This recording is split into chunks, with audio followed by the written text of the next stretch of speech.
Welcome back to Forgotten Empires, Bedtime History. Before you get comfortable, tonight we return to the Mongols. But this time, we ask a different kind of question. In the year 1242, the Mongol army stood at the gates of Vienna. They had crushed every army sent against them. Poland had fallen, Hungary had fallen, all of Europe lay open before them. And then, suddenly, inexplicably, they turned around and rode home. Europe was saved, not by its armies, not by its walls, but by something no one expected. Tonight, we explore the greatest what-if in all of history. What if the Mongols had not turned back? What if they had taken all of Europe? If you enjoy falling asleep to the greatest stories ever told, hit subscribe and leave a like. New stories drop every 3 to 4 days. Tell us in the comments, what city are you writing from tonight? We love knowing where in the world our listeners are drifting off to sleep. Now, close your eyes, take a slow breath, and let us return to the year 1242. Part 1. The World on the Edge of Darkness. To understand what almost happened, we have to understand just how helpless Europe truly was. In 1241, Europe was not the mighty civilization it would later become. It was divided, fractured into hundreds of squabbling kingdoms, duchies, and city-states. The Holy Roman Emperor was at war with the Pope. The kings of Europe distrusted one another. There was no unity, no coordination, no one in charge. The Mongols understood this perfectly. Their spies had been in Europe for years. Merchants, travelers, envoys. They knew the roads. They knew the rivers. They knew which princes hated which. They knew that Europe could not unite against them. And militarily, Europe was living in the past. European warfare revolved around the heavily armored knight, magnificent in single combat, terrifying in a charge, but slow, inflexible, and utterly unprepared for the Mongol way of war. The Mongols did not meet a charge head-on. They scattered before it like smoke, and then poured arrows into the knights from every direction. They feigned retreats that lasted for days, luring proud European armies into carefully prepared traps. They coordinated movements across hundreds of miles with a precision that seemed supernatural. To the people of Europe, the Mongols did not seem like an army. They seemed like a punishment from God. Many genuinely believed that the end of the world had come, that these horsemen were the armies of Gog and Magog, foretold in the Book of Revelation, released at last to bring about the apocalypse. And who could blame them for thinking so? Everything they threw at the Mongols was swept aside. Their greatest knights, their strongest castles, their most powerful kings, all of it meaningless. The storm rolled on, and Europe waited to die. Part 2. The death that saved a continent. And then, the impossible happened. In the spring of 1242, just as the Mongol army prepared to cross the frozen Danube and pour into Western Europe, they stopped. They turned their horses around, and they rode back the way they had come. Vienna was spared, Italy was spared, France, Germany, Spain, all spared. The greatest military force on earth simply left. Why? The answer lay thousands of miles away, in the Mongol homeland. The great Khan, Ogedei, the son of Genghis Khan, had died. Ogedei had been a heavy drinker, and in December of 1241, his heart gave out. When news of his death reached the Mongol commanders in Europe, everything changed. For according to Mongol law and custom, when a great Khan died, the princes of the empire had to return to Mongolia to attend the Kurultai, the great assembly where the next great Khan would be chosen. And the commander of the European invasion, a prince named Batu Khan, had a personal stake in who would rule next. He could not afford to be absent. The election of a new great Khan was far more important than the conquest of some distant European kingdoms. And so, the order was given. Turn back. An entire continent, its fate decided, not by its armies, not by its faith, not by its walls, but by the death of one man in a tent thousands of miles away. Historians have long debated whether this is the whole story. Some argue the Hungarian plains could not support the vast Mongol horse herds. Some point to a mild winter that turned the ground to mud and blunted the Mongol advantage. But most agree, the death of Ogedei was the decisive factor, the single thread on which the fate of Europe hung. And here, tonight, we ask the question, what if that thread had not broken? What if Ogedei had lived just a few more years? What if the Mongols had not turned back? Part 3. The Conquest of the West. Let us imagine. Ogedei does not die in 1241. Perhaps he drinks a little less. Perhaps his heart holds on for another 5 years.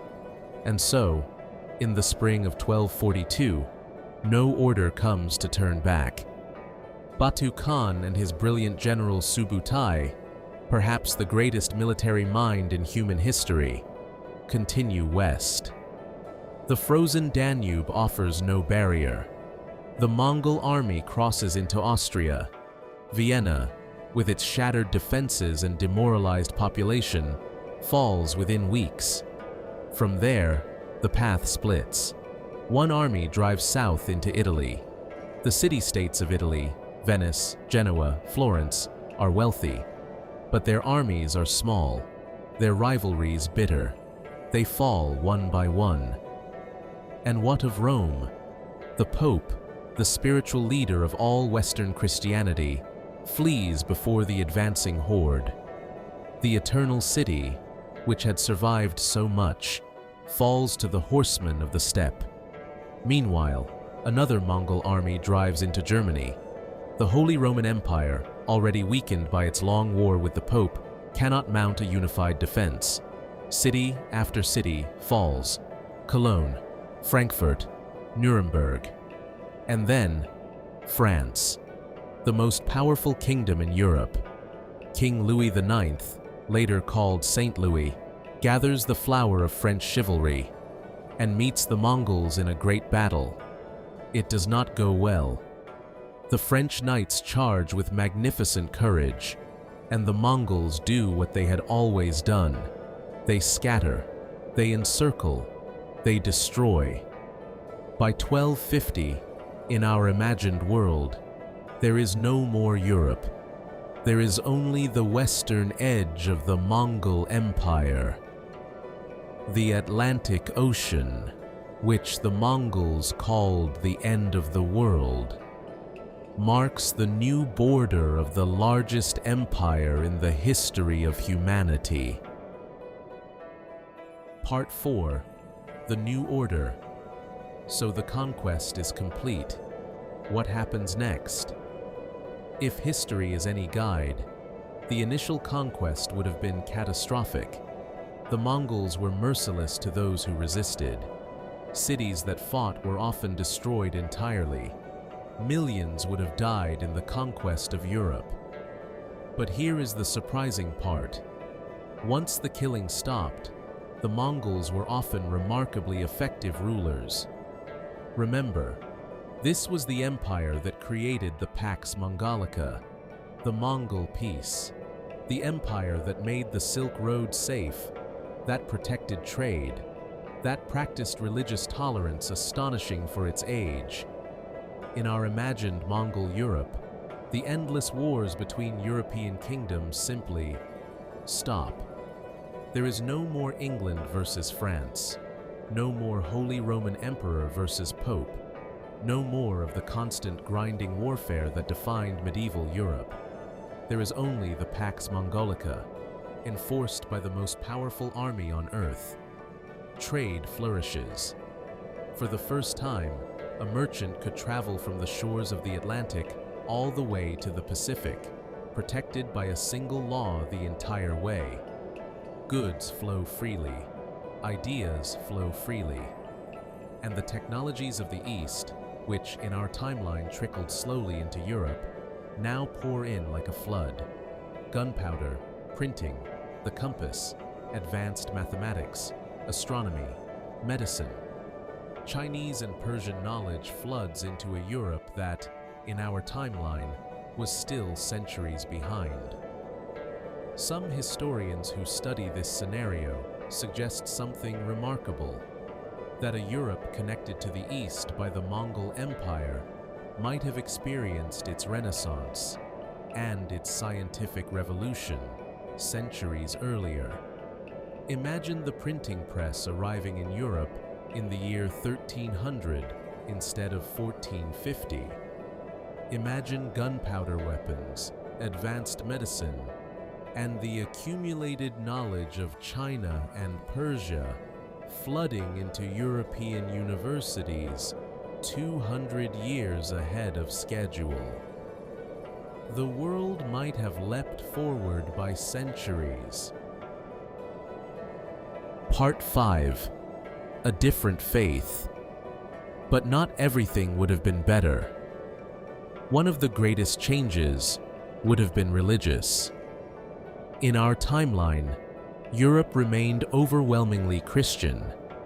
The Catholic Church was the single most powerful institution in medieval life. It shaped everything: law, art, education, daily life. But in a Mongol Europe, the Church's power would have been broken. The Mongols tolerated all religions, but they elevated none. The Pope would no longer be the supreme authority of the West. He would be one religious leader among many, subject to the Great Khan. The Mongols themselves followed many faiths. Many were shamanists, worshipping the eternal blue sky. Some were Buddhists, some were Christians, of the Nestorian Church of the East, and increasingly, many were becoming Muslim. In a Mongol Europe, Islam, Buddhism, Nestorian Christianity, and the old shamanist beliefs would all have flowed in alongside Catholic Christianity. Europe would have become religiously diverse, a crossroads of faiths. The great cathedrals might have stood beside mosques and Buddhist temples. The very idea of Christendom, a unified Christian Europe, might never have formed.